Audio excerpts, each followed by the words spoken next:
everybody. I'm not on a consistent streaming schedule because I am not a streamer. I am a person who just opens their mouth and occasionally sounds come out that mirror words. That's right, like a million monkeys trying to recreate Shakespeare, except actually successful. So this is episode 3 of Tempest Heroes. For those of you who are a bit late to the party, haven't heard this before, or are watching this live on Twitch before it gets transposed and moved over to from here to Twitter, Twitter to YouTube, etc. Tempest Heroes, what is that? Well, Frost Giant Studios said that they're making a 3v3 game mode that they're going to be calling Team Mayhem, and they've released some of those details publicly, and there's a wave of excitement going around. As we get into the holidays, there are people who were apparently already part of that environment or got invited from Frost Giant Studios themselves to not only come back for a next round of testing that's going to be happening, but also to invite a couple of their friends. These are things that were said in the public Discord, and I'm sure a lot of discourse is going to go on over the next couple of days as the Ask Me Anything, the AMA for Frost Giant Studios, should be happening, I believe, on the 20th or the 19th. I believe it's the 20th, actually, of December 2024. You can go on the Reddit. There will be a thread that has been put up a day before, so you can ask them questions. This isn't a sponsorship reel. This is just information that I happen to know off the top of the dome. May have gotten a few of the details a little bit wrong, but my understanding from community management is that there will be a thread that goes up a day beforehand or roughly thereabouts, so they can curate some of the questions and then figure out what they want to answer and give a more appropriate answer to the community as we get into patch 0.2.0 of Stormgate. But what does this all have to do with Tempest Heroes? Well, like I said, I have an idea of what I would want Team Mayhem to look like. I have long been fascinated by the idea of making a 3v3 MOBA-RTS, a 3v3 Grappler. I even did this with, of all things, Skirmishers 2.0 as a mod way back in something like 2018 before Frost Giant Studios even existed. And this has provided the impetus for me to go ahead and say, well, how would I make this? What would I do? What would I maybe not even change, but what is different from their vision from what my vision would be? And so as a creative exercise, I've gone through that. First one was an hour and a half where I went through a paint document and talked about what I would like the map to look like, lanes, the hero assignments, things of that nature, very large topics. The second one, after I got some initial feedback and heard a little bit more of that, it was a bit rambly, as this introduction is already threatening to be, was a PowerPoint presentation where it was building, making the heroes themselves. What would the heroes in a MOBA RTS look like? How do you change them, make them interesting, either as individual units or as part of an army? How do you make them simple to complex? How do you capture a lot of the fantasies? How even do you make them interesting to people who have no MOBA experience or no RTS experience or no experience in either or a multitude of experiences in both? How do you make them interesting and fun? And so we went into that. So this will be the next one, a bit of a longer slideshow as we go into Tempest Heroes 3, building the army. Now we already talked about, it's basically, for those of you who don't know, the TLDR MOBA where you can buy units, has lane assignments much the same way as you would expect in a MOBA, a larger MOBA, such as a League of Legends or a Dota 2. And we already talked about the heroes, so now let's talk about the army. Now, there's a lot of things that go into the army, and if you didn't watch the heroes, you'll be a bit lost, but, it'll all combine together. So, Tempest Heroes 3, building the army, making units players want to use. Again, if this was something that existed, if the editor was in a functional state for Frost Giant Studios, I would be more than willing to go ahead and use their editor and make this myself. But Dinkelberg meme, this is what I would do if I had an editor, if I had one, but I don't actually have one. Sorry, I'm a bit more sedate right now as I just came back from dinner, and I have an Alice right here who is trying either to get more affection or to sleep, and I can't really tell which one of the two you want to do. Do you know? I sure as hell don't. So, let's get into it. Alright, we might have to move my face a little bit over here. Come here. Oh, and she's gone. Yep, and she's gone. It's fine. We're doing it live, as they once said. So, Tempest Heroes Economy. This is a table of contents what we're going to go over. So there's a couple of things you have to go over if you're ever making a mod like this, and we're going to talk about them here. It's the economy, girders, introducing the units, and synergies, and nonbos. If you don't know what a nonbo is, it's two things that when they combine have a negative effect against one another instead of a combination where the two things are together stronger than the sum of their parts. And so you don't have to worry too much about this slide because we'll be going into each of them. There's going to be timestamps when this gets its happy self over to YouTube. Economy. Hey. So, let's see, actually. We're going to do it live, of course. I believe the mistake I made is I didn't do this, which is what I did the first time. Cool. We'll just go ahead and do that. Look, pretend it was this way the entire time. If I were, more capable, I would be editing this, but actually I don't think that's as important as getting the ideas out here. So there's the why the economy. Why do we care about the economy? Well, it's hard to talk about the units that you can buy and how they interact with the heroes and how this all works inside of a MOBA-RTS and how that even plays without talking about the economy. The economy is the fundamental presupposition that allows the mode to work. So you can see here that we're going to be talking about starting value, passive gains, wave potential, mining income, and kill rewards. Now, some of these things you're going to think, well, obviously we should have that if it's in a MOBA, but for those of you who don't play a lot of MOBAs or more from the RTS side, you might have some interesting takeaways from this. For those of you who are from the MOBA side, you might be more curious to note how these individual aspects orient when instead of buying power items such as Adorons or Acestus or something like that, you're actually buying units. So the why behind economy, starting economy. So currently in the mod for Tempest Heroes, you start with 100 gold. The reason that myself and Ninja5511, the other designer, the co-creator of the map, did that is that units cost, I mean, you can see here you're intelligent people, but units cost range from 45 to 215, ultimates cost 150, and I'm a big believer in design girders, and this is a way to allow players to use that 100 gold for whatever they want starting out. They can start out with a melee unit and a ranged unit, 2 ranged units, maybe 2 gathering units with no additional army units to supplement their starting hero. These are all choices that the players have, but because the first wave doesn't spawn until about 48 seconds, doesn't actually get there until I believe past 103, maybe even changed it to spawn until 103. There's a bit of a warm-up period here, so players who are new to the game mode can understand that they have this starting gold, and there's a bunch of wrong decisions, as often happens when you give people just a resource and say go for it, but because they can't buy everything at once, then they are naturally limited towards what they can buy to start the game, and this kind of gives them a way to solve their way out of bad problems, bad matchups. For instance, I'll just give a quick example. The hero, the sharpshooter, was considered pretty bad because everyone was in initial variations of Tempest Heroes, getting a lot of gatherers, getting a lot of mining economy, and then when players realized they could use their 100 starting gold on the sharpshooter to get an Arbalest, then the Arbalest, the basic ranged unit, gets some bonus range with the sharpshooter hero, and you can just be a kiting monster back and forth. This gave a lot of longevity and skill expression into the sharpshooter, which was previously seen as a bit weak and lacking in comparison.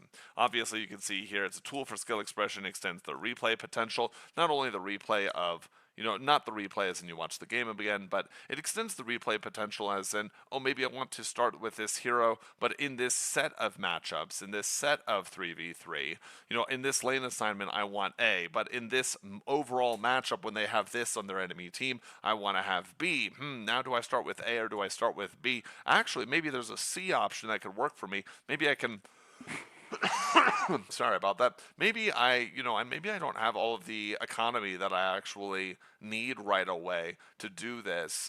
So I'll just get more economic focus, and that's C. Oh wait, actually I can go buy my ultimate, in fact, and maybe that'll work me out of this really rough starting point. And so these are some of the benefits of having a starting value that is beyond 0.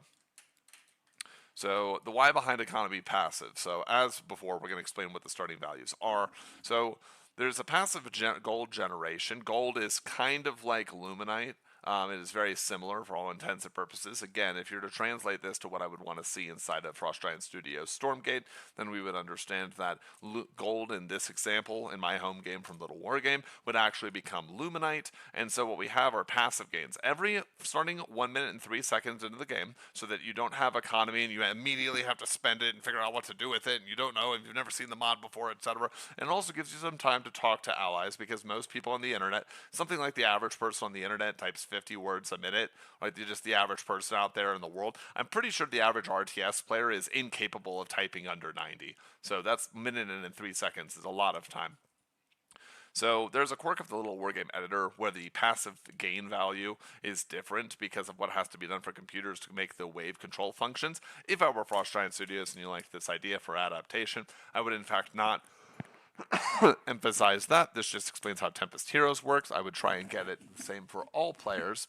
And the way that we have this done is 4 gold per 10 seconds. Now, this is initially copied off of League of Legends, which, for those of you who know League of Legends numbers, I believe they get 13 gold every 10 seconds in League of Legends. The problem with that is that the rate of economy in League of Legends is so high then in comparison to what the units are that you're buying here, that there wasn't an early or middle game period anymore. So we tuned and tweaked it down. These are just some values. Again, this helps because this is in the context of ultimates costing 150, and you will see the prices of units as we go forward. So why do you have passive income? Well, RTS players, it's not intuitive that you would want this in a MOBA-RTS. So to a MOBA player, it seems crazy that you wouldn't have passive income because you don't want someone being so choked out of the game they can't play anymore. Also, as many times in a MOBA, it does feel very bad to be behind your opponent and then to not be able to buy any items, right? Or to be on the map as a prerequisite for you to accomplish anything. We'll feel better after this, I'm pretty sure. But RTS players aren't used to that. RTS players are used to, well, wait a second, I didn't mind the thing, so I don't get the thing. I'm actually going to attribute this to something Sean Plott, Day 9, said years and years ago at this point. I believe it was when StarCraft Brood War remastered, technically, that he said this, is that StarCraft is fundamentally not a strategy game. It is more of a game, it's more of a game about embracing the fantasy. That was what it was. Embracing the fantasy of being a commander where everything is your responsibility. So RTS players are used to not having passive income. The idea being that if they haven't accomplished anything, they shouldn't receive anything. Now, I think that that's a wonderful thing to talk about, thing to have. That's an interesting way of looking at a game. The problem is if you want mass adaptation, one, this is part of leaning into the conventions of a genre that already exists, MOBAs. The second thing that you would have here, and the reason that you do this, is that it does feel very bad to go back to your base, not be able to take any more activity, not be able to have any more income, and you have 47.5 gold. You have 48 gold, and the unit you want to buy is 50. That's a major feels bad. That causes people to feel like there's certain breakpoints that they have to stay in, and there's not any mechanic to help catch them up, help ease them in. Another reason that you have passive income is that, again, you just don't want people to feel like they've been cut off from all income sources and therefore the game is over without it being officially over. I think I need water or something. So, the next thing that we have are waves. Now, there's a big... I could see a big reason for people not to want to have waves. Myself and Ninja5511 decided to have a wave structure, as you may have gleaned from the initial video if you watched that hour and a half long. Masterpiece or disaster piece, depends upon who you are and what your perspective is. But the reason that you have waves is that it generates a focus area and gives you, as a designer, a locus of control over what the players are going to do and where they're going to move and what interactions they're going to take. And it also guarantees that there is some amount of both PvE and PvP. So let's talk about that. So we call it wave potential because you're not guaranteed to get any of this economy. So minions spawn in waves every 30 seconds, starting the 039 game time or 39 seconds game time. You'll note, by the way that they move, if you've ever seen a game of Tempest Heroes, is that it takes them about 1 minute and 8 to 1 minute and 15 seconds for those first deaths to happen, provided no one is shoving the wave or forcing any action. And waves consist instead of 3, and then a cannon wave. They consist of 2 melee and 2 ranged, and players gain income based on last hitting minions. Now, because of the quirk of the editor that I'm using in Little Wargame, there is denying in the game. I think that adds wonderful skill expression. However, if you are again looking for the most casual, you could say dumbed down, you could say accessible, however you want to phrase it, appeal, right? That kind of answer to the problem, trying to get more people to play said game mode, then I actually think that you should get rid of this aspect. You should not allow this aspect to be possible inside of the game. But because of the quirk of the editor, it is possible inside of Little Wargame. Sorry, what you're hearing me do right now is Phil, because my chair actually just lost part of its arm. There we go. Okay, yeah, now we're good. So the total gain that you can possibly have per wave, again, every 30 seconds, takes about 40 seconds, roughly, for the waves to kill each other off, naturally, is 2 melees and 2 ranged units, and they give 8 gold and 12 for the combined melee and combined range. Totally 20 gold. This is 20 gold roughly every 30 seconds. I mean, it's 2 gold every 3 seconds. If you compare that to the static value, remember, that's going to be 8 gold every 9 seconds if you're clearing all of the waves. If we were to actually go back, you would see that this is only 4 gold per 10 seconds for non-wave players, and so you actually have almost double the effective income on waves. Now, waves are an excellent system because they solve a problem that RTSs haven't really been able to solve. I would argue, I would kind of contend, but I'm pretty sure that MOBAs have done a good job of it, which is structured economic disparities, right? And PvE and PvP skill testing. So what does that mean? It means I need a water really badly, actually. But what does that actually mean? So if you don't have waves, if players are allowed to go anywhere, as might happen in a 1v1 or 2v2 game of StarCraft 2, let's just pick that as an example. There's not really any PvE interactions there. Yeah, there are some if you stretch the definition, but on average there aren't. And so most of your interactions are your units against your opponent's units, your base against your opponent's base, something like this. That's a PvP environment. What makes Waves interesting, as Valve is discovering with Deadlock, is that it provides both avenues. Not only is it a PvP environment where you can attack the other player and they can defend or vice versa, and that skill tests directly between you and the other person because it's 3v3. You could potentially be engaged in a 2v2, 2v3, 2v1, and vice versa, on all of those scenarios.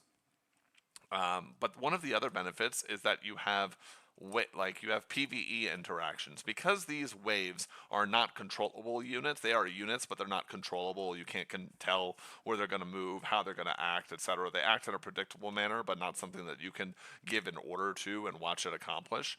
Then that is almost a PvE element. That is the player testing themselves against the game. And that also means that anytime they interact with the wave when there aren't other players there, they can safely PvE. They can safely farm and scale up and get value. They can be satisfied that they're improving as they see how they are lasting these minions, or be frustrated and want to try it a little bit better when they see they're not.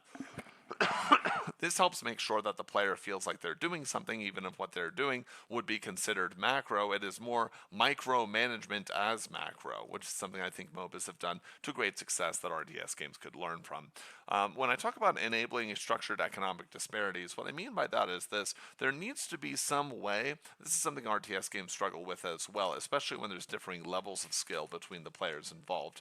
You really want the player to understand why their opponent is doing better than they are economically or in terms of resources. RTS games don't do a great job of that. I mean, if you're new to an RTS game, even if you have some legacy skill from other facets of the genre, other titles in the genre, sometimes your opponent just shows up and kills you, and you don't know, was that an all-in? How invested were they economically? Was I just too far behind? Did they get extra bases? I'd have to watch the replay and know. I don't really know what went on there. So you're kind of operating in the dark, and this darkness, this mental fog of war, gets cleared out as you watch more replays, do more analysis, play the game more often, run into similar scenarios, run into players that can tell you, no, that's actually just some trolly nonsense that person did.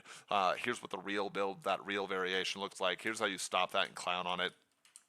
It's a lot of mental fog of war to go with the fog of war of the game itself. But if you have a wave system, you know roughly at all times why your opponent is doing well. Not only do they have in games like most MOBAs, they have their hero has a kill death assist, a KDA, so that you can see what they've accomplished, but also they're always on your screen. They're on your screen killing your dudes, as it says. And so this gives the players that are losing an understanding of why they're losing, and it also gives them a pseudo form of map control, even as the losing player. And in RTS, if you've lost map control, you might be stuck inside of your natural or your natural in your third, hold up, desperately hoping that you can survive whatever comes to you, and maybe you can get like a scan or a fast-moving unit like a scout, obviously in Stormgate's case, and you can kind of see what's going on and figure out what's happening from there, but you're just kind of at the mercy of the wind, the fates. You are playing a gambling game. You are doing, as David Sterling would call, as a mix-up. It is a gambling game that is in the control of the other person. You have to react well defensively, and if you do, you get to keep playing the game. Otherwise, you suffer an increased damaged and disadvantaged state. And so having a wave actually makes it so that the losing players have more map control than they would in a traditional RTS. It also reins in roaming without preventing it. This is something that RTS games can really struggle with, especially if you're trying to get your head head around 2v2. Like I had a bunch of friends back when Brood War was, a more popular game, more populous, easier to find people who could play it just out in the wild. I would have friends who would play 2v2s with, or we would do big game hunters or things like that. And if you're doing something like a big game hunters free for all, it's actually very difficult to understand what any one person is doing on the map unless you're extremely active and looking for that information at all times. In a 2v2, players might decide to go to the center and then attack the base to the upper right, and then they probe and they see that there's a single bunker that's almost built, and they say nah, and they go to the bottom right instead. And because of the way that the hills work, maybe they even had the information in advance. None of that actually happens here with waves. It's pretty easy to say, hey, there's a wave. This is 20 gold that is represented every 30 seconds. That's 2 gold every 3 seconds, 6 gold every 9 seconds, which is at least 50% more than the passive income that you're getting, and is not a replacement, but it's additive. Therefore, it is encouraging you to actually stay here and eat the wave, soak the wave, like, catch the wave, as you were, if you're from a MOBA background. And RTS players might chafe at this because it doesn't allow them their freedom, but I would suggest to RTS players that when they're not playing a MOBA, they're playing an RTS, the proper places for their army to move, and what we just call good positions, good map movement, good army control, good army movement, they're really catching waves themselves. They just have a mental catalog of where those waves are. It's kind of like playing DDR, except all of the arrows are invisible. Whereas in a MOBA, they're visible, and you might struggle because you can't quite get your left foot over there because it was on the down arrow and you weren't expecting that transition. Whereas in an RTS, particularly in Stormgate, but more commonly in the other Blizzard-style RTS games, you just have to know. You just have to know that it's down arrow, left arrow, and it's invisible. And if you don't get it, sucks to suck. You're still going to get a miss and break the combo. And so this is almost as much an accessibility feature as the other things that Frost Giant Studios is putting together in Stormgate. So I think we covered everything there as to why the economy behind waves. Now we're going to get into mining. Mining is something that comes from the RTS side of that MOBA players will not be as familiar with. And so here's why you do this. So here's an example right here. I mean, I'm not going to bore you too much with the details, but you can see that there's something like 7 gold per minute, 8 gold per minute. This is kind of insane because if you think about it, wait, that doesn't make any sense. Weren't people just getting a passive income of 4 gold per 10 seconds? That's 24. And you're telling me the best case scenario is that they can get for the center they can get 17? That doesn't seem very good, but it is a per worker item. And actually, this is to give a concession to the RTS players and take something away from the MOBA players, which is this. MOBA players have a lot more PvE in their games than they think they do, especially the biggest one, League of Legends, because jungles are not that interesting, are they? It is just a thing that spawns that you have to attack every so often with some basic abilities to get gold. It just kind of pops up, exists, and then goes away again. And so what this does is it creates this interesting thing in MOBAs where the jungle is considered safe until such time as you're counter jungling, which means you take your jungler and you go attack their enemy jungler. Or such as the time when one lane gets too much control and now your jungle, if you're the jungler, isn't as safe and you have to give it away.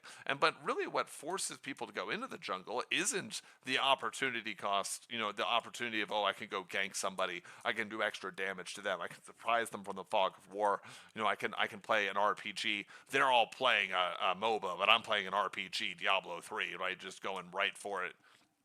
No, actually, the reason you do that in a MOBA is, in League of Legends specifically at least, is because of the value of the jungle camps, right? It is economically worth it. There are 3 lanes, and there's a jungle on your side, and people have just mathed out, and the game developer supports you having lanes of 2-1-1, and then there will be one jungler, because mathematically they've ensured that that is a more successful strategy than doing other allotments inside of the jungle specifically. And so why would you do all of this, actually? You've already got mining, you've already got passive income. Why do I think jungling is a very good idea? Well, first off, this is more interesting than jungling. Allowing players to send gatherers and buy units that can gather and collect gold makes them make the jungle themselves. right? So there, like for instance, if you buy the unit in this mod in Tempest Heroes, it's called a Gatherer. Let's just pick the Vanguard faction for Stormgate, right? You could have Bobs. If you were to bring over Tempest Heroes inside of Stormgate, then having Bobs get Luminite in this mod, it's Gatherers gathering, collecting gold, then you wouldn't need something like jungle camps, because actually the promise of reward of killing those units themselves is actually worth it for your opponent to go get it. And it's actually more interesting and dynamic even than having something like a Gromp, or having something like a Raptors, or having something like Ogres just spawn repeatedly, because this not only tests the opponent's map awareness, but it also being a short map, I think inside of Tempest Heroes contributes to the idea that it's Team Mayhem. There's like a bunch of crazy shit happening. This also frees us from a lot of design considerations. For instance, if you're making the jungle, do you make the jungle scale? Does the jungle scale in terms of gold that it provides? Does it scale in terms of difficulty?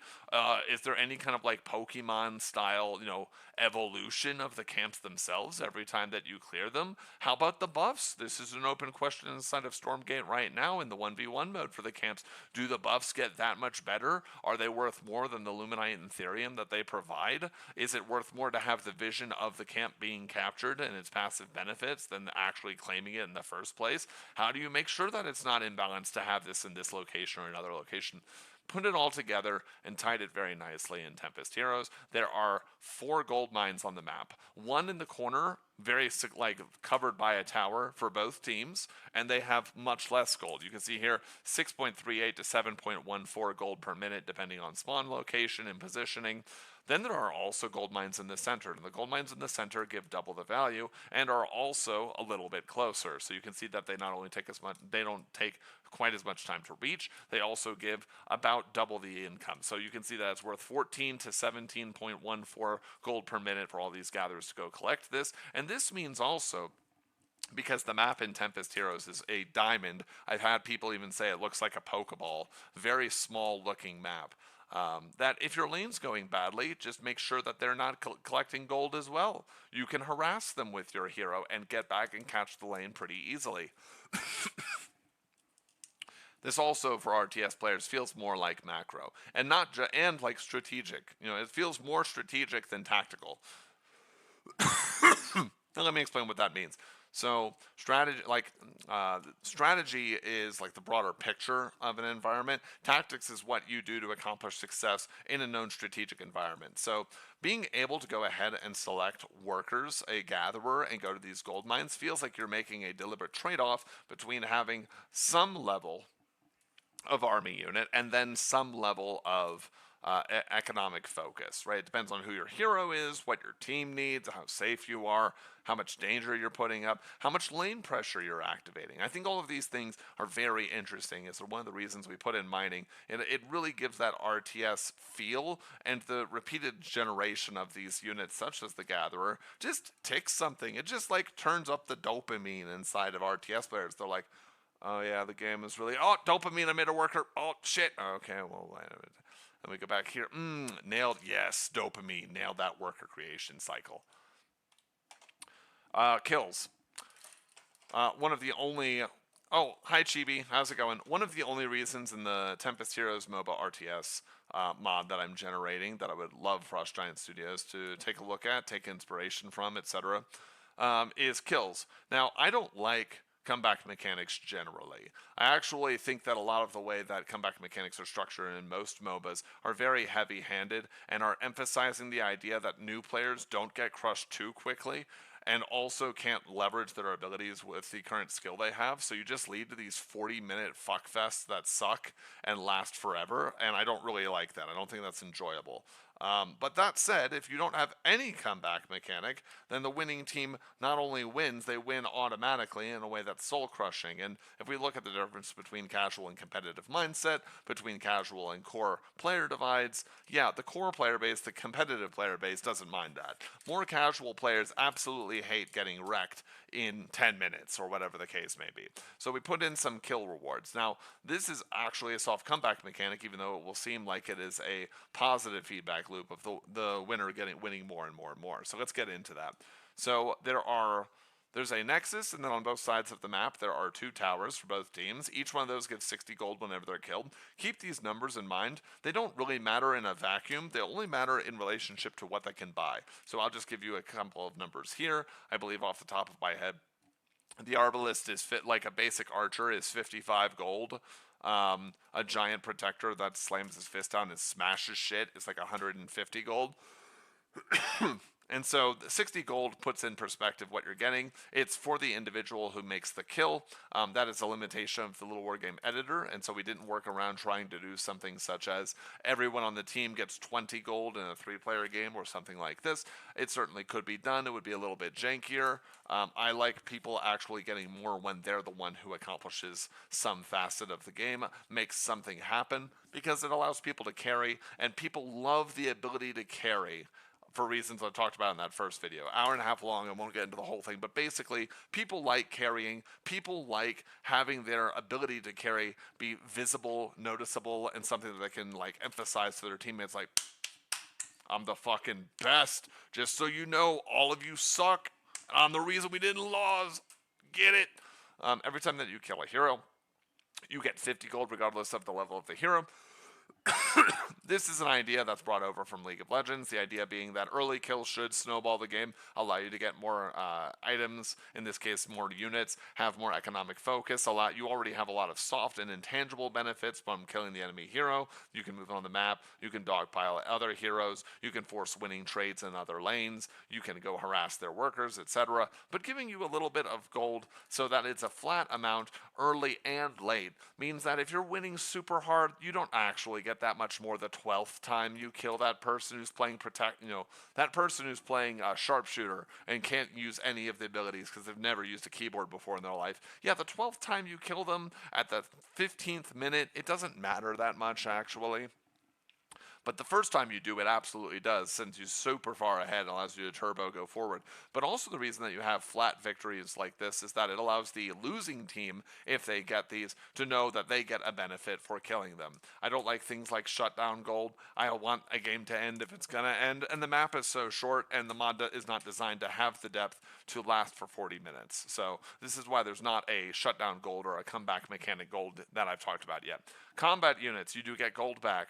You get a gold reward, roughly 15 to 20% of the value of whatever you've killed every time that you have killed that. So if for instance, there's a protector, that giant stompy golem, and you kill 5 of them, then yeah, you will probably then get enough value from killing 5 of them to get 1 yourself. It is expected, however, that if you're able to kill these things, that you also have your own units, your own agency, and also there's a reason there are multiple economic fronts. Makes it very hard for the average person, the common man, the person who's not a stat sheet junkie, like say someone like me. I don't know why you would be that way, but possibly you could be. It makes it very hard for them to math out what the exact mathematical disparity is between players. And so you just have these kills that allow people to get ahead. But in addition, like I said, to the soft income they're already getting and their mining income, it should be difficult for players to at a glance tell mid to early to midpoint of the game who is actually super far ahead. Workers are the only exception to this rule. They're not quite a quarter of their cost in gold reward. The reason being that you saw what the gold per minute was that you could get off of these things. Like look at this. You could be getting 14 to 17 gold per minute in a game where normally you're only getting like 24 as passive income, and these can stack and you can have any number of them. Gatherers also don't cost supply, so it doesn't cost you anything in terms of one of the design girders of the game to have more and more and more workers. And so getting a reward for killing the workers and harassing your opponent's economy is very important. I'll talk a little bit later if anyone has a desire to know. But basically, workers, any of the units you kill don't give experience. Only, I believe, wave units give experience. And so people, if you're killing someone else's army in some way, you're probably sacrificing experience and the potential hero levels to go ahead and do that. But for a variety of reasons I discussed in the last 2 posts, hero levels aren't quite as important as everyone would assume. So why behind the economy kills generating your economy? Already talked about it. Tower rewards progress the game state, because I hate when you hear, what's the reward for doing this? Oh, almost nothing. Oh, well, then I won't do it, because that is what casual players, less invested players, less spreadsheety, less, people who aren't trying in it to win it every time, just having fun players. They respond to incentives, and if you tell them there's no reward for them doing things that progress the game state, then surprise, they won't progress the game state. So it's important almost as an onboarding tool for all of the things that you generate inside of the game to kind of softly improve the understanding of the newer player. Whereas now, if I tell someone in Tempest Heroes, hey, how do I get more gold? Well, you could mine it. You get some by default. There's waves. Hey, but if you kill their towers and units, you also get a bunch of gold. Well, how much are towers? Towers are like 60 gold. Oh shit, and they're like, you only start with 100, so this is like a mind expanding amount of money to the person. Also, not accidentally matches the relationship between how much gold you start with in League of Legends and how much you get for killing a hero. Just something to think about. Just something to, just notch in the arrow right there. Also, it rewards risky action over farming. One of the worst things you can have in any MOBA or in any RTS is two groups of people sitting down agreeing the best thing they can do is not engage one another. So you have to have these systems that encourage people to end the game, and this is why actually there isn't shutdown gold. There isn't something like a bounty reward system, or if you're playing Warzone, someone has a prize, a bounty on their head. If you get them, and maybe you'll get a bit more ahead than if you had gone after somebody else. These systems are deliberately kept out. One, because the game doesn't have enough to reshake the equilibrium. Because of its duration. Most of the games of Tempest Heroes are 15 to 20 minutes long. And the second reason is, it just sucks to hear that you were playing the game extremely well for the first 10 minutes, but then all of a sudden, your opponent's going to get a reward. Why? Because they're getting their ass beat really badly? There's no power-up that activates when my 5 teams in when my team in 3-on-3 basketball, right, half-court threes at the local Y, if we're losing, if we're going first to 21, right, and our team is down 2 to 15 playing 3s and 2s, yeah, sadly I don't think that there's a power-up system that just like, oh well, shit, well we're 13 points behind, time to fucking air zip behind. No, I want the game to end so we can get that team off the court because they fucking suck. Get the next team on the court, have them actually play, have some game churn, because when games last too long, people think, if games are fast, people think, I want to try again, I know something I could do differently. If games are too long, unless it is deliberately attracting that kind of thought pattern, and it is designed for the people that would find that interesting, most people don't think, oh, I would try that again. They're like, oh man, that's like having a buffet at Valhalla. I'm full. I'm done, actually. I don't want any more of this. Like, maybe I'll come back later, but it's just too full. Like, I don't know too many people who play, I don't know, like a good example would be, it's a rare person, it's surprising to me, for instance, that Baldur's Gate 3 is as popular as it is for people to play multiple builds over and over, because when I played it, I was like, oh my god, I'm done. Alright, I just had the whole meal, I'm finished. So on to the next thing, which are design girders. Yes. What's up?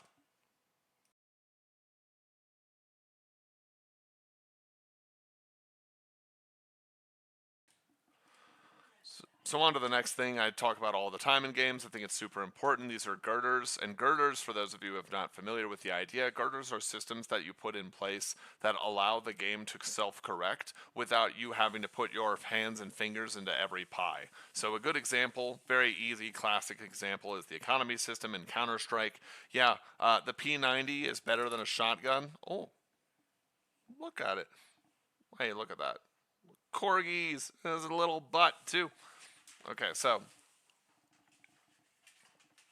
economy system inside of Counter-Strike.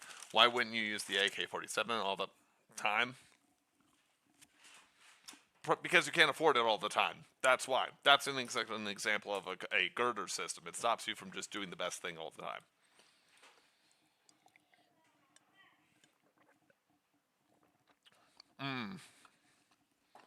Went to Olive Garden earlier.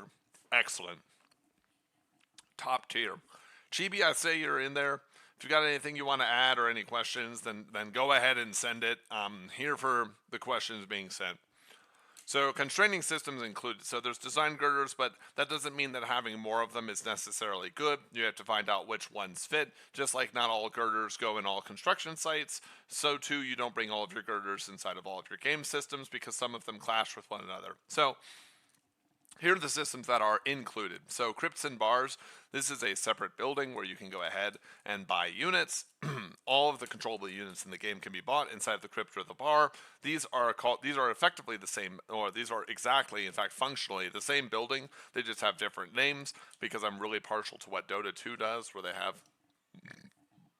they have two sides of the map that are functionally equivalent but look different, so you can understand which side you were instead of calling it red versus blue like we're playing Team Fortress still. So what this does is this means that all units that you can control in the game outside of your hero are purchasable, and there's not a tech tree. It's flat. And what that means is if you have the money, you can go buy the thing. It's not I have to have in order to get in order to get 1, I can just do that by default. But if I want 2, I have to buy building A, and then it has to have upgrade B so that I can get 3. Like, I don't like this system. It's far too complex. I actually think that this is something RTS players are a bit in denial of. This is where games like Sins of a Solar Empire, the Total War series are eating their, Civilization to a lesser extent are eating their lunch money. These, like, very complex tech trees. The people who like figuring out those complex tech trees like playing with the ideas more than they like playing with the live threat of that being used against them at every time. That's why while Age of Empires 2 and 4 are very popular, they're not as popular as the multitude and the litany of 4X games that have come out since then, which have even more crazy in-depth scenarios that you can combine and mix and match. So we have a flat tech tree.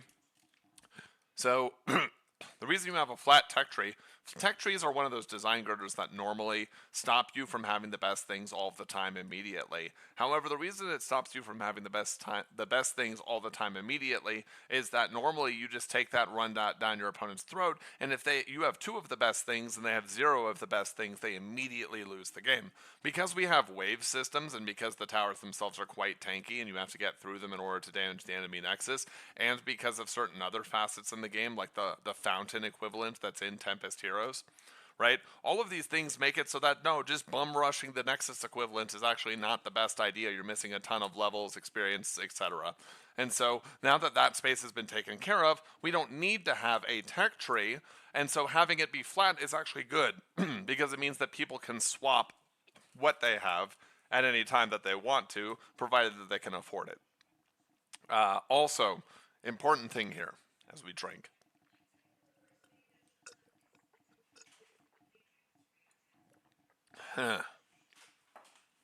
Important thing here for crypts and bars. Not only are all units available for all players, but they're also available for all heroes. So, for instance, played a lot of Tooth and Tail, played a lot of Guardians of Atlas. Something that happened in Tooth and Tail and Guardians of Atlas for people who were doing tournaments or thinking about putting together competitive events was that they had to run into this problem of, what do I bring in my card system? Both of these games have a card system. There's a bunch of units you could have. You have a subset of them that you're allowed to bring. And this could mean that you would load up into a ranked game and discover that actually you can't do anything about your opponent's card selection. What this ended up being as an immediate response was everyone just said, oh, that's an interesting card system you've got there. Be a shame if I just picked this system that's uniquely good against, it averages better against everything as an average, right? It just wasn't very satisfying for this reason. And so I thought that that had its own problems, and I don't like that much, actually. It also creates a balance problem, because once you've put in the design system that everyone can have something different from one another, then you run into the problem of, what if group X has nothing for unit Y, right? Like, imagine I made a faction that has siege engines, and then, faction B has no good anti-siege engine weapons. None. 0. They can't use siege engines and they can't fight siege engines. They have no units good against them. Well, now you have a massive balance problem, right? Because of a design system that you've put in. Also, this one is a bit unique to Little Wargame, the game that I came from. So I made Tempest Heroes as a mod. Inside, again, if I had the editor in Stormgate, I'd have made it in Stormgate, but I didn't, so I made it inside another RTS I was very familiar with, Little Wargame. And Little Wargame is a game that one of the people who owns it now, very strong admin and developer for years, AC, you might know him from other games like StarCraft 2, said that factions cause people to fall into tribes. Did an interview with him about the subject, and I agree with that. But the other reason that that happens is that everyone doesn't have access to everyone's tools, and so what made Little Wargame unique is that everyone can play Mech and can play Beast and can play Rax.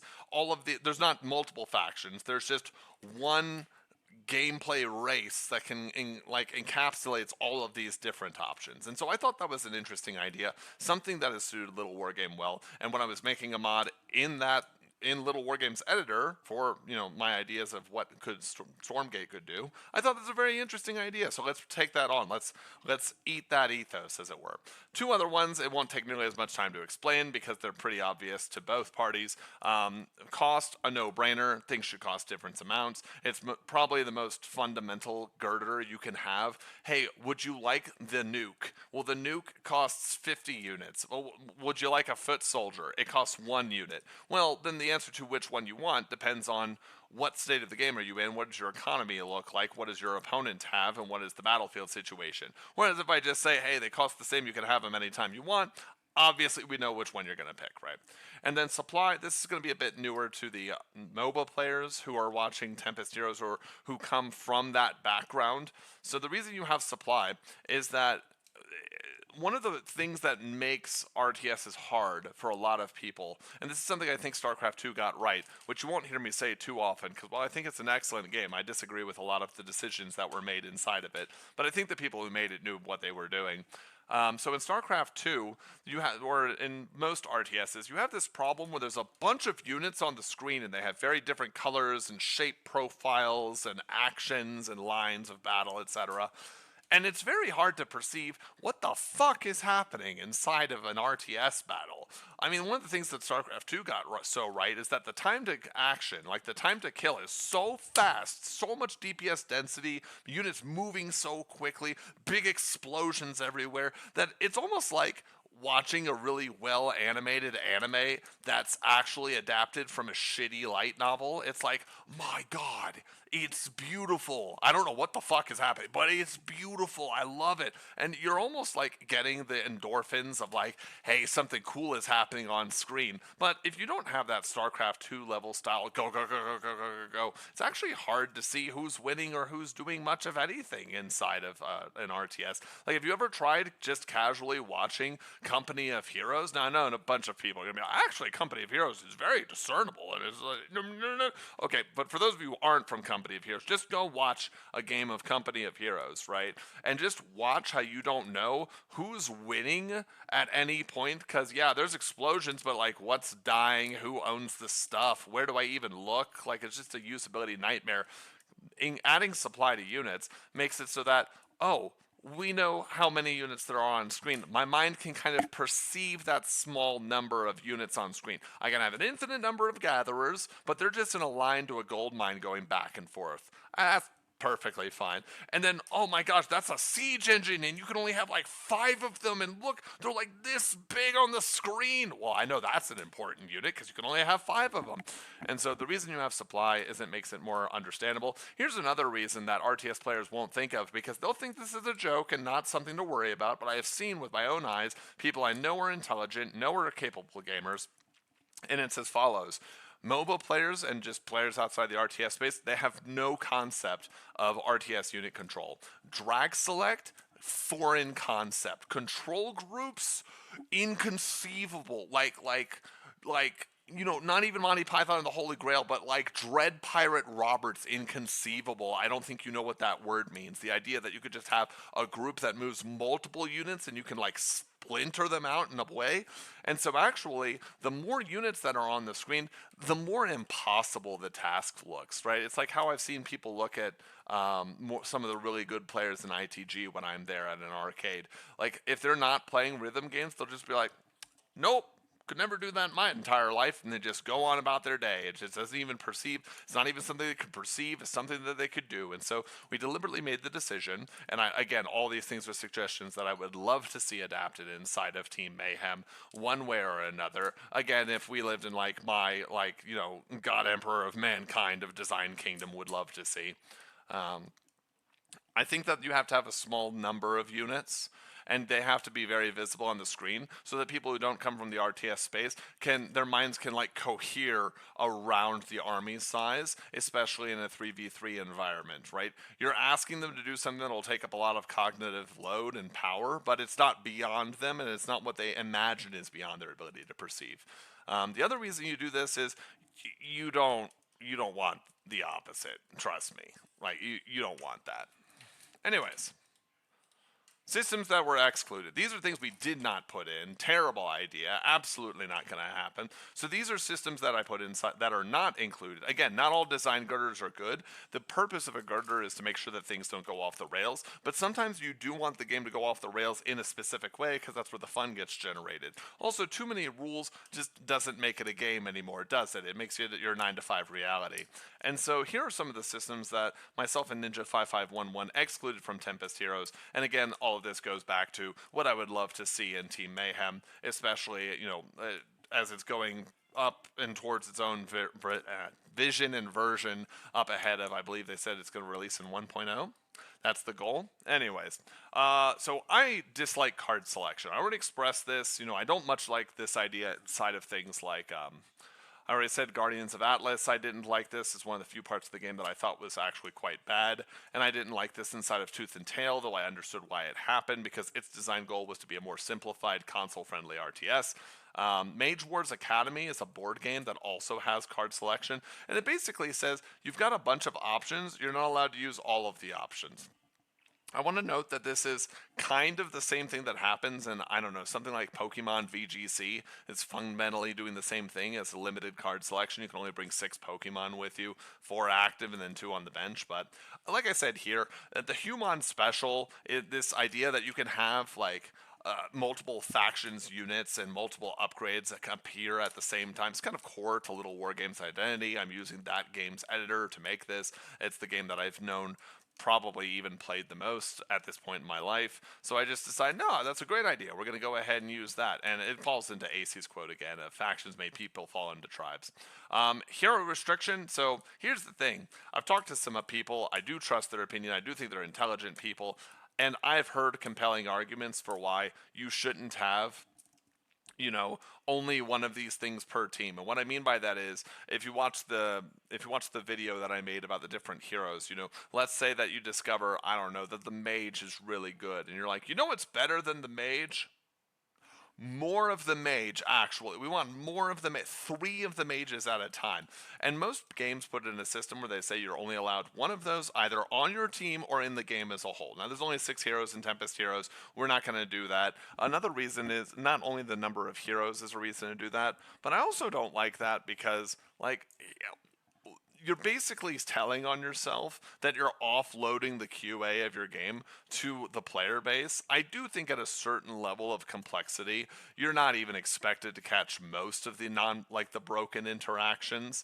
But I do think that this goes to, you're not designing the heroes with the idea of preventing this. If the best way to play your game, your faction, your 3v3 game mode is to have 3 of one thing, and the best counter to that thing is more of another thing, that's not something that gets answered by there being a ban system. That's something that gets answered by making sure that that either is nerfed or other options are buffed accordingly. So if you really do want this pick ban system, which is something I know there was an interview that was done by, who was it? The indie Speak Indie group. They did this with Tim Morton and the rest of the Tims and the rest of the Frost Giant team, and there was more focused on the economics of the systems, right? Of how do you start Frost Giant Studios? Where does the investment come from? How do you work? How did Start Indie work? How does Kickstarter work, etc. But there was a little tidbit in there about possibly weaving in some pick ban system afterwards. Not the biggest fan of that myself, so we kept that out. And then hard timers, you can't do X until Y. I despise this notion just generally. The biggest reason that I dislike this is that, again, players have more skill and ability than you think that they do, and you want to give them the tools to solve their way out of a problem. And if they find that, this flat ability to do anything at any time actually allows me to do everything that I want in advance and there's no counterplay, you could just be like Brood War and just wait a week and find out that actually there is an answer. I mean, very recently in Frost Giant Studios Stormgate itself, there's actually a replay that I watched that said that Infernal is completely broken against Celestial. You can just plant a meat farm on every single Luminite camp, make a nightmare for the Celestial player to play. They won't have any economy. You just win the game on the spot by mass producing supply buildings of all crazy things. Like, it's just completely over for them. And there was actually a response that was put in by a strong player who said, well, no, here's actually what you do. Here's the fight you have to take. If you do that and normalize, should be a pretty good game state for you because of all the money that was spent. Again, this is a build that looked absolutely crazy, got half a dozen replays against very strong players, looks absolutely nuts and unhandleable, and then less than a week later, someone says, well, actually, here's just what you do. Like, oh, it's cool that you can catch someone with this if they don't know, but that phase is over now. We can put that back in the box. So you'll always be surprised by what players can do.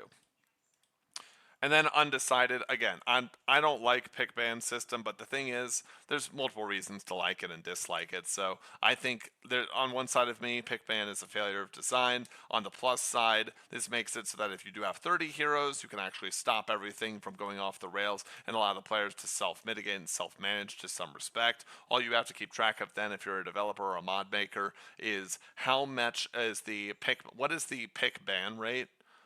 What is the pick ban rate, and then what is the of the pick rate, what is the success rate of said champion? So for instance, if if the pick rate is 10% because the ban rate is 80%, right? And so it's showing up in 90% of games, if that's how you figure out what the percentages actually mean. If it's showing up in 90% of games, but it's winning 30% of the time, like, don't worry, it'll self-correct. If, on the other hand, it is being picked 10% of the time, banned 0% of the time, and has a 90% win rate, yeah, again, might be worth looking into. It's not implemented at the moment due to the small hero roster of 6 units. That's all. That's all for that first part. So what we're going to get into now is the pretty easy part, actually. The part that I'm interested in, and the reason we did this whole thing, which is the units. We're actually going to try and speed through this pretty quickly. So the first thing you're going to notice is that we're going to introduce the names of all of the units and then their gold cost as it is in the current patch up in the top hand side, and we can talk a little bit about what they do. But keep in mind, we had to talk about the economy, talk about these design girders so that we can understand how all these units fit inside of that. You can see a brief description here of what we want them to do, and then we're going to have a few points to talk about for each one. So the Gatherer, it's a miner. It has gold mining. It contributes to the mining quartile of the economic system that was described earlier.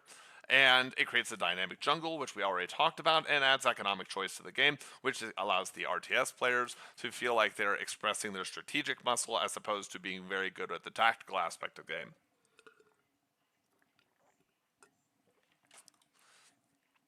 Berserker, again,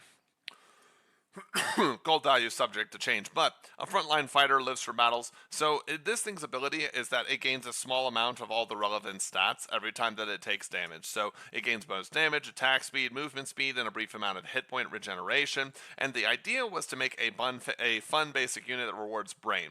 So I want to talk about this. In a previous video, I talked about how the people perceive themselves as a hands player, a brains player, or a noob. And I don't mean that's all they can do, but a hands player likes to think that they can solve problems if their hands can move it. Love things that are APM intensive. Love stuff like rocket boosting in Brood War, if you saw that controversy from people reacting to something Artosis said a while ago. The brains player love it when there is rich strategic depth, and they love things like they love things like transposition in chess, where I want this result of the game, but I know you won't want me to get there, so I'm going to take this slightly different path that'll get me to the same game state, but with an equal or somewhat higher advantage than would be expected for this position, right? They like to think that if there's a multitude of systems, they love rich systems so that they can solve their problems by where do I go and what do I do, and that's what the Berserker is, right? You can't spam click the Berserker to make him attack any faster, but you can put him in a good spot and have a good surround and just let him go there. You can just click him to go attack some gatherers that are gold mining and have a free time over there.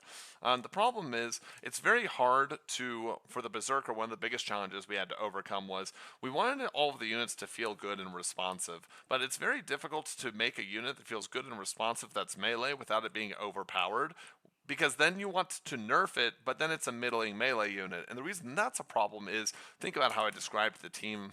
I'm sorry, I'm thinking about this in relationship to that. Think about how I described the Tempest Hero maps. It has 2 lanes that go in a diamond. It's a circle that looks like it's got a Pokeball in the center of it. You know what I mean? Like it's a capture sphere if you're in Pal World and dodging lawsuits right now. And the reason that this is really important to not have a middling melee unit is that actually if it is middling to bad, 1v1, it probably still has a use. It has utility. You can send it to harass, you can use it on the flank, etc. In 3v3, there are so many other units, and also because of Little Wargame, despite not being considered a modern engine, right? It was made in about 2014 for its editor. It still has like a StarCraft 2 sensibility in terms of trying to ball units together. It's not as smooth, it's not as fluid, but you actually have to be careful of DPS density in team environments, because that has a very bad impact on any melee units, because melee units only attack when they do the bump. But if there's DPS density and units are compacted together, and this is a ball of Arbalists and Archers, they can hit the one unit over here, do a lot of damage to it before it can even engage. You have to be very careful when you do that. I'm very happy to say that we hit a nice balance there, in part because we gave it this Berserker Rage ability.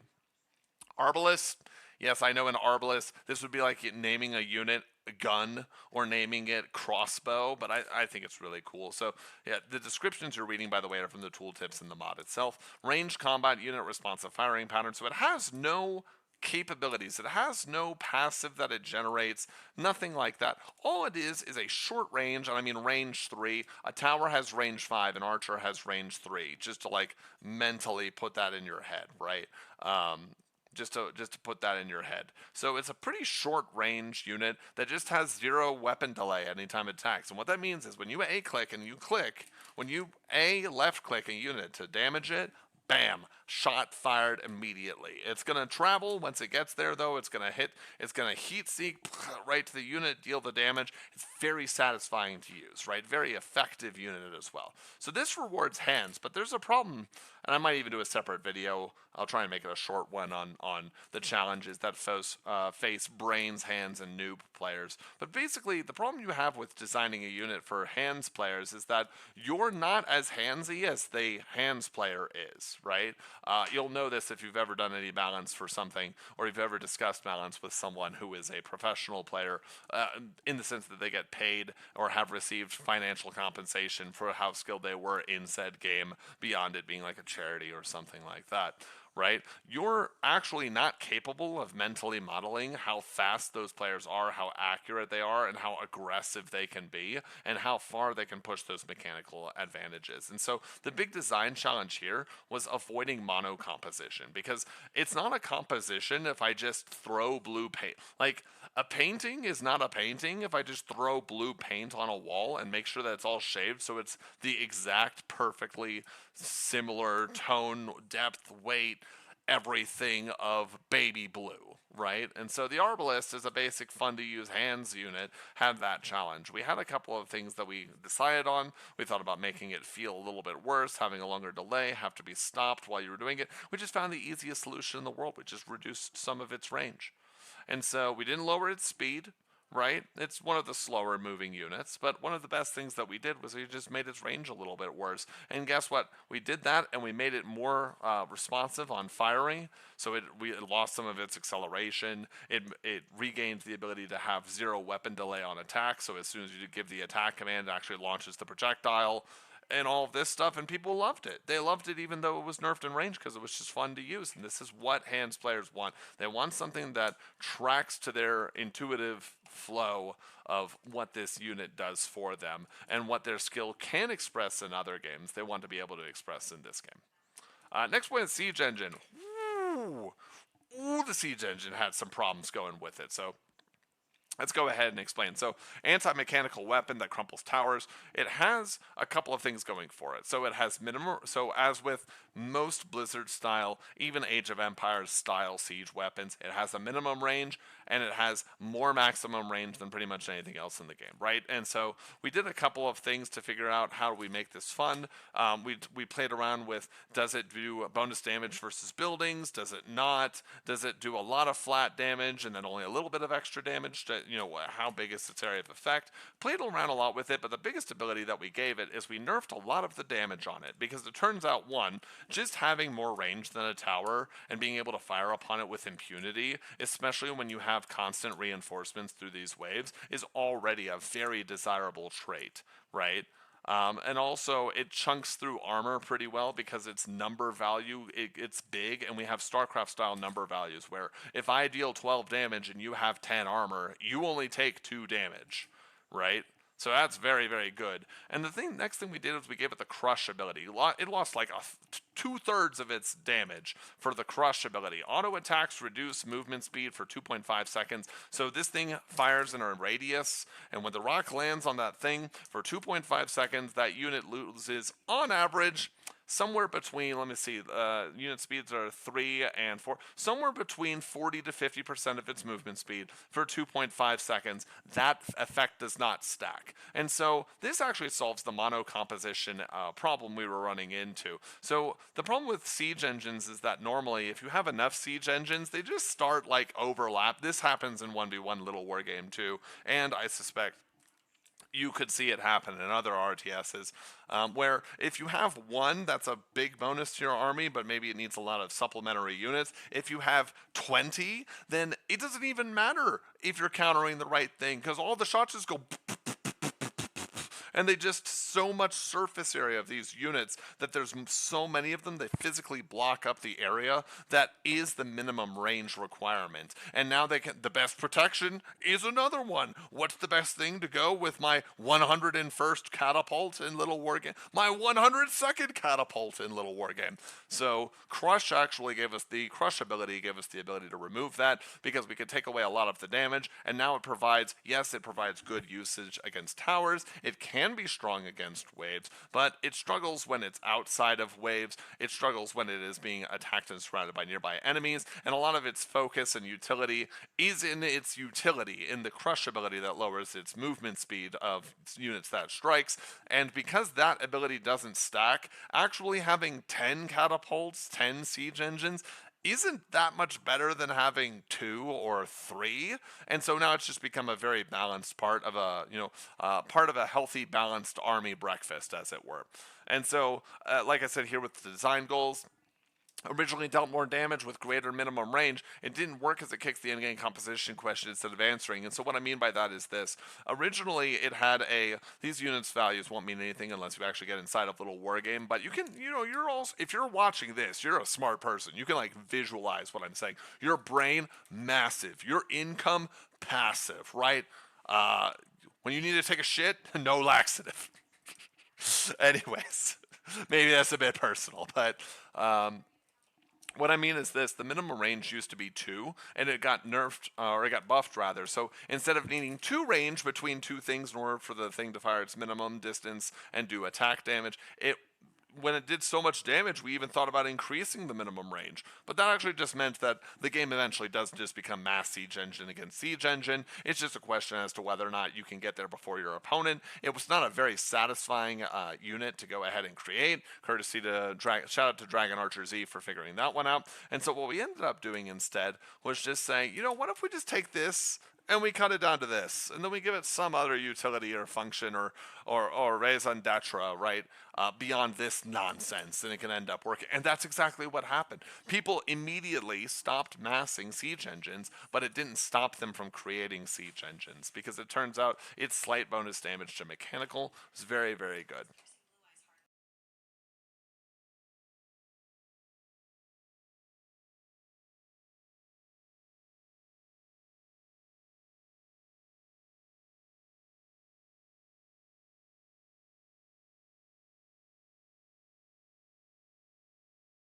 Yeah.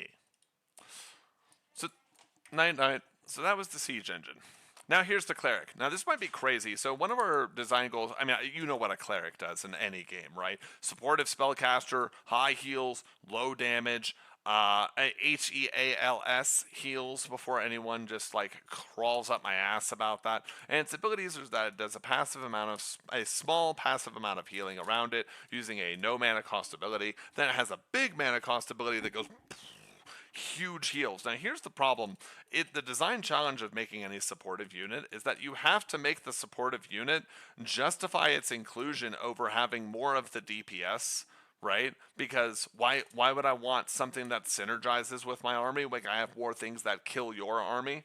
And especially in the case of things like healing, I mean, we saw what the Medivacs had to be able to do inside of StarCraft 2 for that to be a good supportive unit, right? It has to be a dropship, and it has to have evac burners, courtesy of Heart of the Swarm, and it has to be able to like heal up all these units as they're attacking, and it synergizes with stim. It's like, oh my god, there's so much shit a supportive unit has to do to justify any of this. And so what we did is we made it heavily mana dependent, right? And then we made survivability a more compelling option. And so the reason this is compelling is that healing is only compelling in relationship to the thing that is being healed, right? So healing tends to be compelling in things like Path of Exile 2, Diablo 4, and MMO, because if your character dies, that's the only thing you really care about, so you would really rather that it lives, thanks. But in a MOBA, and in a MOBA-RTS, or a Grappler as I've been calling this, it's MOBA-RTS in there because that's the easiest way to get people to click and see what's going on. You actually have to basically, can I heal the hero enough for it to be better than that hero just dealing more damage? Yes, no. It's that binary. It is that simple, actually. And so what we discovered is that if you give it a big enough heal, that's actually not enough of a solution. That's why it has the minor heal. But the next thing that we did is we made sure that the Cleric has really good targets for soaking up that heal. So we actually made the heal so big that it was inefficient to use the mana on some of the smaller units, like a Gatherer, like an Arbalest, like a Berserker. But it's very good against things that we'll be talking about now, like a Siege Engine, a Protector, a Pyroblast. And so we also wanted to avoid the dangers of utility creep, and we did that by deciding to just leave it here on, just leave it here. Just leave it at healing. And the reason that you do this is that, again, utility is like building a hands unit. You actually don't understand how much utility you're giving a given character for people who can maximize that character, that unit's abilities, right? So if you just say, oh, I'm just going to just make it have more utility, it can slow things that it auto attacks, and you know what, it can also just passively heal, and then it can heal in an area, and then also it just has like a little aura of speed increase around it, and all of these things. You've actually just made something that is impossibly giga broken, and you have no idea why it's giga broken, because utility tends to multiply the effects of what it is providing instead of adding.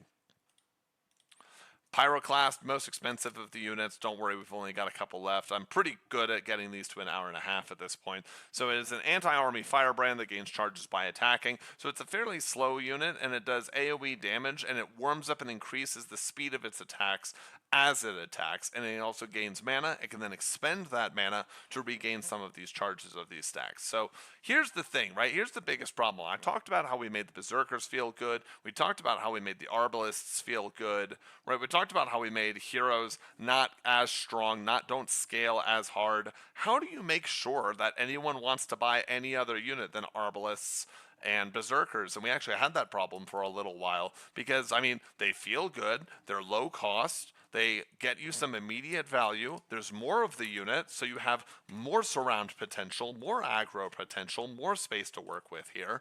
And it's just like, how do we make sure that it doesn't have it? But we really like this idea of an AoE unit, and so what we did is we made it gains stacks over time, it loses stacks when it's not in combat. And so if you sit there and you see a Pyroblast, got a very distinct unit model, it's like, it looks like a stick wearing a watermelon, basically. It looks like Arnold from Hey Arnold, except with different colors and in a military-style suit. And if you see this thing, and you have a bunch of light units, don't stand and fight. Because it will actually fuck you up after a period of seconds once you've stood and fought. If, however, you see it, you can take some fighting against it for a little while, and that means that this thing does dominate space. If it ever controls the action, it wins right there, and as a ranged unit, it has a better ability to do that than, say, a slow melee unit. The fact that it can also expend some of the charges that it's gained to immediately warm up again means that every little bit of combat that you're in, that your opponent like dine and dashes over and over to avoid the main confrontation, you're perfectly fine with that because you can just ramp up for the big fight. Also, he excels at destroying buildings. So good, because the main building, the main structure, right, the Nexus, has 100 armor. But every time the Nexus takes damage, it loses one of that armor for a period of like 30 seconds.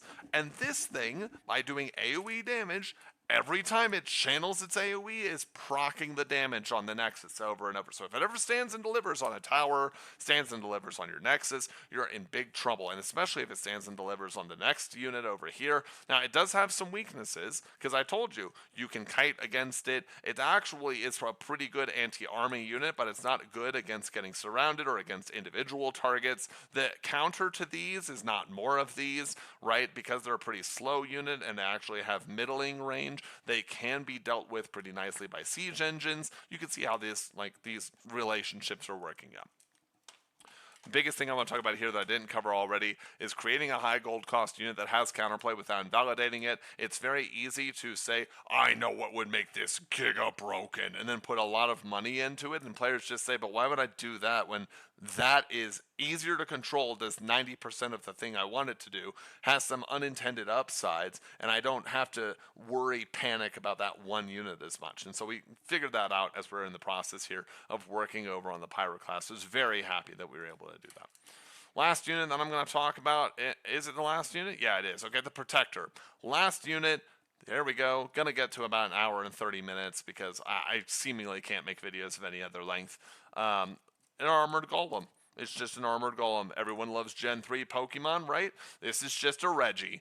It's a big armored golem that strikes hard and buffs allied hit points. To put in perspective how much damage it does, I believe the melee unit in the wave does something like 20, and this thing does 75 per hit. It does a hefty, boom, massive hit. So it has two abilities, because one of the design, like see the design goals here, we'll talk about that, and then the abilities will make more sense. So you want to make a slow, hard-hitting melee unit, and you want to make it engaging and provide a cadence. So it's very easy to make a slow, hard-hitting melee unit that feels good for the player that's using it. But it's also easy to make it impossibly frustrating for people fighting it if you are too far on the balance. And here's what I mean. If you make it slow, melee, and hard-hitting, but it can't ever get into a position to a fight so that I can use that, the player buying it feels like it's a waste. It's never getting in position. It's never dealing a ton of damage. It's just very frustrating, right? It feels like even if it gets there, it can't get anything done because everyone could just walk away. It's very unsatisfying. And then we get into, well, wait a second, actually. What about not that? What about if it had a couple of tools to get in and it's more powerful? Then it feels really bad for enemy players. They just see this giant hit point wall with a shit ton of armor and resistances that's just slamming them over and over. And anytime they try to kill it, they're just seeing like a little tickle beam go, and somehow it's doing so little damage it looks like it's not even moving the HP bar of the thing. In fact, it might be sliding backwards. Like, this is really frustrating, in fact, if you're fighting something like a golem, like a protector. And so we had two abilities fix this out. Ready? So the first one, build to last. Nearby allied units gained increased hit points. So one of the reasons you want to build this, and its unique ability, it doesn't stack with itself or with other ones, is that it just gives bonus hit points to other units that are around it. Okay, so yes, it is big and it is slow, but being around it is a good thing because it makes all of your other units much tankier, and that means that this thing is providing some incidental benefit for being around it that justify the expense and make it more that it's not just this unit being more powerful, it's actually making the rest of your units more powerful in relationship to your opponents. But the other thing that we've got here is shredded armor. So this thing by default has 30 armor, but it has shredded armor, which means that every time it is attacked, it loses 1 armor for 15 seconds. And what this means is that you actually get the opposite relationship, which people like. It provides a good cadence. Remember how I said before, you have like a big tanky bullish thing and you tickle it to death and it's barely moving its hit point bar? That's the reason that happens is that when you're fighting a tank, normally the relationship is as follows. You do your most damaging ability, even more damage. I don't have many abilities left. I guess I'll do auto attacks. Eventually I'll get there. That's very unsatisfying. It feels like you just like get very close, right up to the edge, and then you can't get the last little bit done, and it feels very frustrating. It's unsatisfying for the people involved. So what ends up being more satisfying is if you change the relationship. If instead of it being a big whoosh at the beginning and then it slows down to a stop, like it's trying to discover like the Planck constant, what you do instead is shredded armor. At the beginning, you do very little damage. Little, but as you're doing more damage, you're speeding it up, and then eventually you just knock it out because it's got 0 armor. You've tickled it enough, you've hit it enough. And this also prevents another problem, which is we were having players build one of these protectors, send them to one of the 2 waves, and if there's no hero there, it just like hits, stomps the things to death, pushes towers. It's just like an endgame raid boss by itself. And this is actually solving the problem because it gains the stack back because it has the debuff of losing 1 armor for 15 seconds every time that it gets hit. Even if it's in a wave fighting a unit that is free, that can't really fuck with it at all. Yeah, if it decides that it wants to sit and play ball in the wave constantly, it'll be at 0 armor. It's going to take a lot of damage because it has no other mitigative abilities. It actually doesn't have that many hit points for its cost once you take away the armor consideration. And so this meant that people had to care more about the protectors. It became like a unit that they were invested in, that they could play with multiple ways. And this creates a lot of interesting scenarios. We'll get into that right here, right? Interactions. Very short. We're just going to talk about positive interactions or synergies and negative interactions or nonbos. That'll be the end of it, and you can get out of here. So we'll just kind of rapid fire them. So, it fell down again. My chair's not having a good day. I had this chair for so long, and now it just does not want to do its thing. Poor chair. So synergies, these are things that combine together. It takes 2 + 2 and it makes them into 6, right? So Sharpshooter plus Arbalest. Sharpshooter has an ability that gives bonus range to ranged units that are around it. The Arbalest has short range but feels good to control. Seems pretty obvious.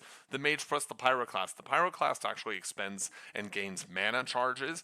One of the Mage's abilities, his ultimate is basically Super Brilliance Aura, and so you have this very expensive late game unit that has a problem of ramping up its mana value, and then you have the Mage, who is not only going to passively give extra mana, but is more of a burst mage and has some minor CC to keep units in control and gate where enemies can pass. So these two have a synergy both on the mechanical level and on the theoretical level. The Soldier plus the Berserker, so there's this idea that if you have little of something and I give you more of it, that's more valuable than if you get 5% of a thing you already have. Berserkers by default have 3 armor. Most units in the game have 5, but Berserkers have 3 because they want to take damage, because then that gives them more stacks of their ability, but it means that they can be targeted pretty easily. The Soldier, on the other hand, is a hero that has the ability to give +3 in an aura of range 4.5 around him, +3 armor to all nearby allied units and heroes, stacking that ability only 1 time. So if the Berserker has double its effective armor, it's not taking nearly as much damage as it would under normal circumstances. The Soldier also, while being a slow or medium speed hero, speed 2.5, every time that he attacks or makes a melee attack, he gains plus 0.25 speed for 5 seconds, stacking up to 5 times. And so what this ends up meaning is that the Soldier can get from his base 2.5 speed up to speed 4. So that means that he can actually, if he's part of the hit squad of Berserkers, he can move around with them, help keep them tanked up and healthy, and then also he can follow them around as long as he's doing some damage, and they can roam around the map. This is really good for killing gatherers, etc. Druid plus Siege Engine. So again, there's like the most obvious mechanical level, but there's also synergies beyond that. So the Druid has the ability to heal things in an area of effect. The Siege Engine would love to be healed. That sounds fucking sick to it, actually.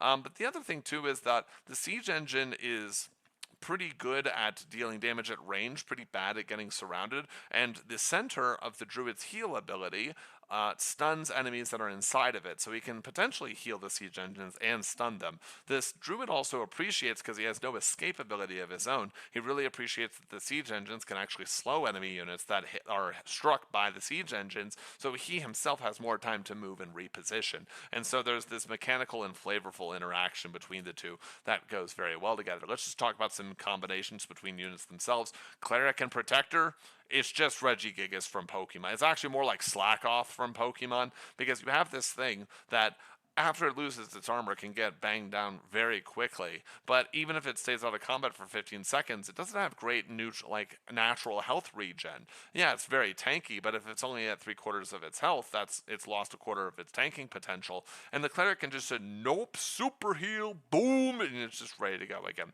Siege Engine plus the Pyroclast. Siege Engines are prone to getting harassed and surrounded. The Pyroclast would love to fight things that come into its middling range and then ramp up damage against them. Units, because of the natural armor of the siege engine, have to fight them for a continuous while to chunk them down and actually kill them. Natural synergy there. And the Arbalest plus the Gatherer. Arbalest, by virtue of the fact that they're somewhat speedy and they have excellent controllability, means that if your eyes are willing, your hand is powerful enough, and you're skilled, your Arbalest can actually protect your Gatherers very well. It's also very good at fighting enemy Gatherers. So now we're going to talk about the last slide, which are Nonbos. Again, these are combinations of things you don't want, really bad, really awful.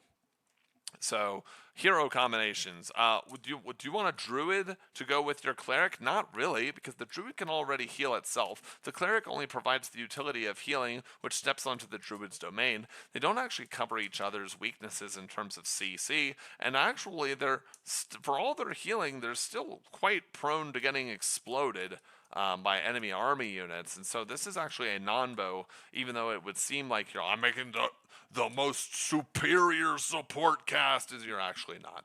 Nico plus the Protector. The Nico is a fast-moving unit that is also a melee short-range spellcaster. You would think that the Protector, a melee golem, would go well with it, but it doesn't. The speed difference is too high, and actually it really cages the ability of Nico to move around, use pancakes to speed up, to get into positions so they can drop their line AoE heals or damage.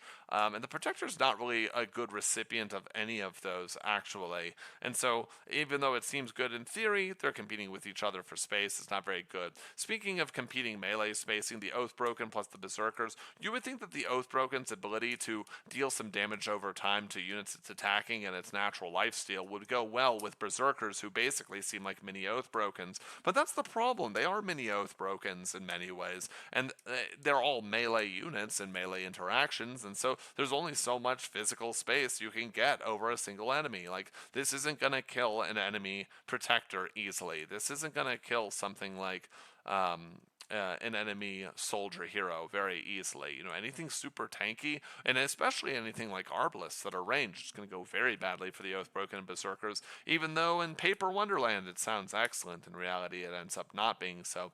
Then we're going to go over some unit combination non-bows. Siege Engines plus Berserkers. Unless you are very, very skilled, you will more often than not have your Siege Engines hit the Berserkers. Berserkers want to get in melee range and attack the things that are attacking the Siege Engines in the first place. Siege Engines do damage that is also friendly fire damage, and even though the Berserkers will become faster when they take damage, they then lose that because of the crush debuff that Siege Engines provide. You don't want to combine these units together.